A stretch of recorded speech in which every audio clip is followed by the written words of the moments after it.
قالوا تعلمت قلت عناد وفراسة، أعاند النفس والدنيا وصارعها، ودرست في مدرسة من شيبة راسه، دنيا العنا اللي قصي فاتم مطامعها. قالوا تعلمت قلت عناد وفراسة، أعاند النفس والدنيا وصارعها، ودرست في مدرسة من شيبة راسه، دنيا العنا اللي قصي فاتم مطامعها. تلميذها دايما تكتب بقرطاسه، تعطيه جملة دروس ما يضيعها، والله عطانا نظر وشعور حساسه، ناخذ علوم المعرفة من مراجعها. قالوا تعلمت قلت عناد وفراسه، أعاند النفس والدنيا وصارعها، ودرست في مدرسة من شيبة راسه، دنيا العنا اللي قصي فاتم مطامعها. وساير الوقت ونقيسه بمقياسه، ونواجه النفس بالواقع ونقنعها، وترى حياة الفتى مهما قوى باسه، محفوفة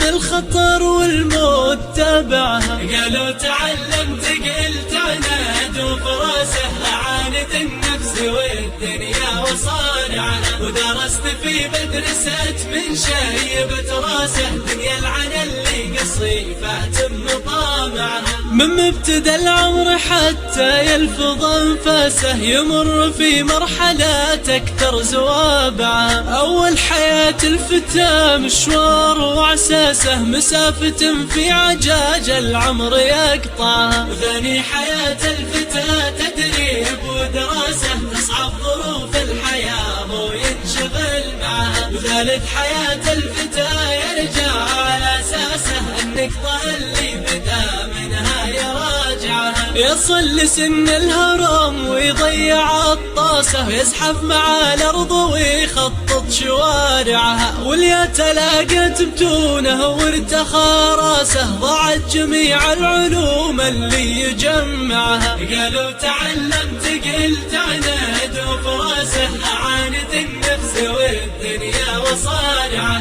ودرست في مدرسة من شيبة راسه، دنيا العنا اللي قصي فاتم مطامعها.